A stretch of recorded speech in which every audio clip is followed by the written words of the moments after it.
በጌታ በኢየሱስ ክርስቶስ ስም ሰዎች የለመዷችሁ ስፍራ አትገኙ። አሜን።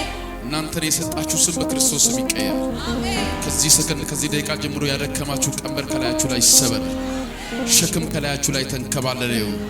እስከ ዛሬ ድረስ ገፍታችሁ እንዳትሄዱ እግራችሁን የገመደ ገመድ ይበጠስ። ዘላለማችሁን ጠምንቆ የያዘ የጨለማ ኃይል ሁሉ በቃሉ ጉልበት ይድቀቅ። ላኪም ማስረጃ ጀርባ የእግዚአብሔር ክንድ ይገለጥ። በጠላት ክስ ጀርባ የእግዚአብሔር ክንድ ይገለጥ። ያየ ይውደዳችሁ። እናንተን ያየ እግዚአብሔር ይሰራል ይበል። እናንተን ያየ እግዚአብሔር ያግዛል ይበል። ጠማማችሁ ይቃና። የራቃችሁ ነገር ሁሉ ይቅረብ። የተበላሸባችሁ ይስተካከል። 5 ዓመት 6 ዓመት 10 ዓመት ፈልጋችሁ ያጣችሁት ነገር ፈልጎ በደጃችሁ ይቅረብ። ያንኳኳችሁትም ያላንኳኳችሁት ደጃውን ይከፈት። የትዳር በር ነው ይከፈት። የሥራ በር ነው ይከፈት። የአገልግሎት በር ነው ይከፈት። የበረከት በር ነው ይከፈት።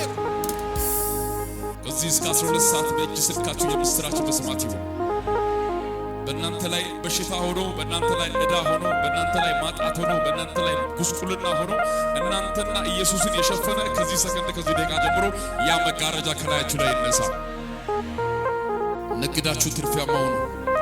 ዘርታችሁ ትርፋማ ሁኑ። መንግስት መስሪያ ቤት ሰርታችሁ ትርፋማ ሁኑ። ዮሴፍ በደከመበት ሰፈር በማይሆንበት አካባቢ ሄዶ እግዚአብሔር ባርኮት የወለደው ልጁ ስሙን ምናሴ አለ። ምናሴ ሐዘኔን የረሳውበት ማለት ነው። ይሄ 2018 መከራችሁን የምትረሱበት ዓመት ይሁን። ሐዘናችሁን የምትረሱበት ዓመት ይሁን። ጀምሬያለሁ የሚል የጨከነ ትውልድ አንድ ሰው እጁን ከፍ አድርጎ ከኔ ጋር አሜን ይበል። ሁለተኛውን ልጅ ወልዶ ስሙን ኤፍሬም አለ። ኤፍሬም ማለት የቃሉ ትርጉም ፍሬያማ ማለት ነው። ዛሬ ዘርተ ፍሬያማ ሁን። ነግደ ፍሬያማ ሁን። አገልግለ ፍሬያማ ሁን። ዛሬ ዘምረ ፍሬያማ ሁን። በምትሄድበት ቦታ ላይ ፍሬያማ ሁን።